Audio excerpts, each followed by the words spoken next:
transformar la violencia en arte, el gasto en represión y los problemas económicos en Cuba. ¿Cómo están, amigos? Bienvenidos a Noticias Importantes. Comenzamos. Resulta imposible saber cuánto dinero destina el régimen totalitario de Cuba para mantener sus capacidades de vigilancia y represión. Patrulleros, furgones policiales, vehículos encubiertos, motos, policías, material antidisturbio o cámaras de videovigilancia constituyen parte del gasto en represión de un sistema que, en su transformación de socialista a capitalista de Estado, se preocupa más por perfeccionar el control de sus cada vez más empobrecidos ciudadanos que por consolidar políticas de creación de empleos o de asistencia social. La falta de transparencia sobre algunos gastos públicos en Cuba impide saber con exactitud ciertos datos que, de ser accesibles, contribuirían a esclarecer las prioridades de gasto de la hacienda pública de unos gobernantes que se niegan a debatir con la sociedad civil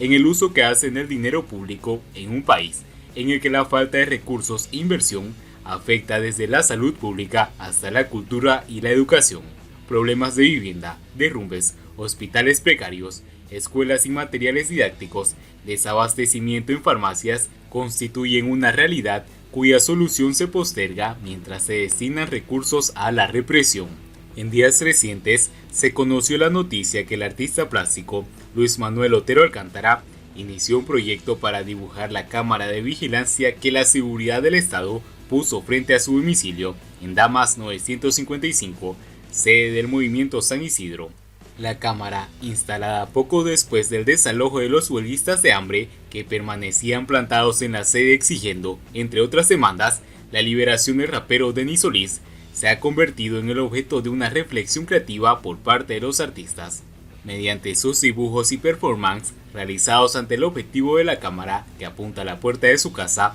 Otero Alcántara expone al régimen de terror que impera en una sociedad cada día más orwelliana, en la que el gran hermano de la seguridad del Estado controla los movimientos y la vida íntima de cada ciudadano sospechoso de cuestionar el orden establecido y el poder instituido. Transformando la violencia en arte, tituló el artista la serie dedicada a su cámara de vigilancia. Tanto él como otros activistas e integrantes del movimiento San Isidro han visto aparecer estos sistemas de videovigilancia frente a sus domicilios. La reportera Iliana Hernández o el rapero contestatario Michael Osorbo han denunciado la instalación de equipos similares al de la seguridad del Estado que colocó frente a la sede de Damas 955, donde junto a otros activistas protagonizaron la huelga de hambre. De acuerdo a sus características externas y el detalle de fabricación, la cámara instalada frente a la sede del movimiento San Isidro puede costar entre $400 y $4.000,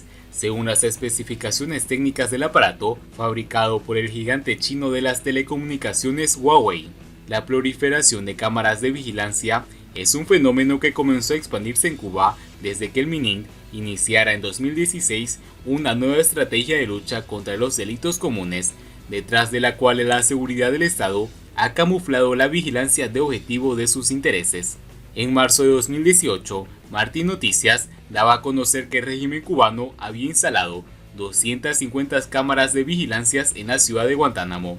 Si se considera que la población en la ciudad de Guantánamo asciende a unas 215.000 personas y se divide por el número de cámaras que daba la noticia, se obtiene una cámara por cada 860 ciudadanos.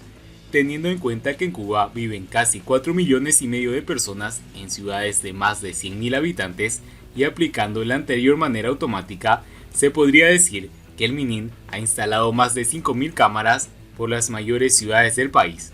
Partiendo de esta estimación hipotética y tomando como referencia el valor de $300 por cámara, sería razonable conjetuar que el régimen cubano ha gastado más de $1,5 millones en la compra de esta tecnología. Si a eso se le añade los monitores de las salas de control, la tecnología necesaria para instalarla, la mano de obra, los efectivos de policías dedicados exclusivamente a ello y demás gastos asociados como el mantenimiento, se estaría hablando de un gasto en videovigilancia que superaría $2 millones, un cálculo aproximativo. Con estas estimaciones en la mano, nos fijamos que la resolución 139 de 2020 que establece los precios minoristas de los materiales de construcción y materiales para la reparación y conservación de vivienda, entre los cuales se fija el precio del cemento P35 a granel en 2,50 CUP el kilogramo. Y ahora, partiendo del cambio nominal del CUP frente al dólar,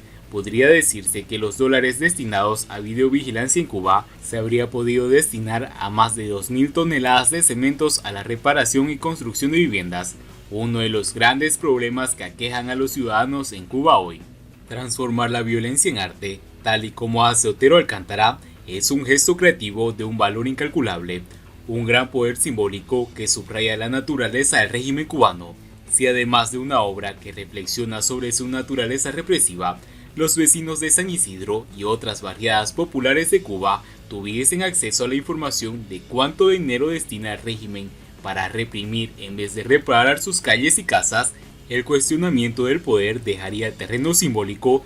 y entraría en la zona que más teme la cúpula gobernante, la del cuestionamiento de su eficiencia y por lo tanto de su legitimidad para permanecer en el poder. Siguiendo con las noticias, Gerardo Hernández y el circo de los CDRs.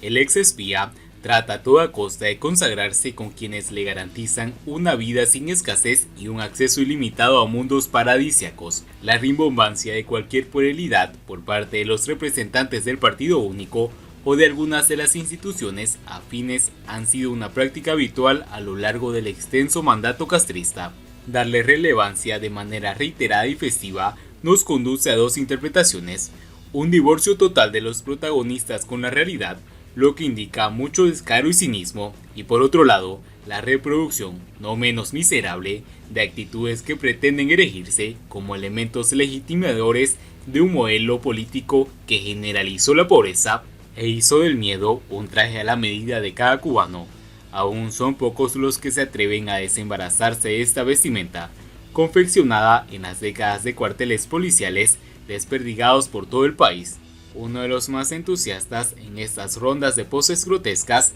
es el ex espía Gerardo Hernández, quien ostenta el cargo de Coordinador Nacional de los Comités de Defensa de la Revolución, CDR, una de las organizaciones que todavía sirven para mantener a flote al socialismo mediante puntuales avisos a la policía sobre la gente que sale a redil para ponerle voz al hastío, alimentando las penurias y el impenitente ruido de la desesperanza. Hace unos días, el ahora funcionario del régimen premió al ex pelotero Carlos Tavares con una regadera de acero inoxidable para su apasionada labor en el huerto que creó en el patio de su casa. En esa oportunidad, un mayor del Ministerio del Interior también fue galardonado como parte de esta disparatada ofensiva para contrarrestar los efectos del llamado bloqueo estadounidense. Desde la óptica gubernamental, las penurias alimentarias que afectan a toda la población, agravada con la llegada y la permanencia del coronavirus, se debe a las medidas punitivas del poderoso vecino, impuestas por el presidente Kennedy en 1961 y llevadas a su máxima expresión por Donald Trump en este último ciclo. Resulta patético que se le dedique tanto tiempo a lo que no es más que otra payasada. El sinsentido de tales acciones proyecta la naturaleza mezquina y burlesca de la revolución de los trapos, el churre, los ayunos involuntarios y las terquedades. A la luz de la historia, nada que valga la pena resaltar más allá de los cantos de sirena de los dirigentes, con unos vientres abultados por los banquetes y el ocio, y las actuaciones como la del funcionario en cuestión, que pretende hacer creer que la multiplicación de canteros en los vecindarios es la vía idónea para enfrentar el desabastecimiento en los mercados agrícolas, en vez de estimular a los campesinos y ponerle fin a los ciclos de improductividad e ineficiencia que mantienen las tarimas regularmente tan vacías como los bolsillos. Apuestan por la sordidez de un burdo entretenimiento a expensas de volver a ocupar espacios en la prensa controlada por sus mandamases. Aunque se nieguen en admitirlo, la solución está en el desmontaje del monopolio estatal a cambio de una diversificación que incluya la propiedad privada. Gerardo lo debe saber, pero, lógicamente, sigue a los pies de juntillas las directrices de sus protectores, que manifiestan un odio visceral hacia la economía de mercado, aunque sus estilos de vida muestren una total afinidad con los millonarios de Wall Street. Y bien amigos, así vamos terminando las noticias importantes del día de hoy. Espero que las noticias hayan sido de su agrado y no olviden que nos ayudarían mucho compartiendo las noticias y así poder informar a muchas más personas de la verdadera realidad en Cuba. Muchas gracias por seguirnos, no olviden suscribirse, nos vemos en el siguiente informe.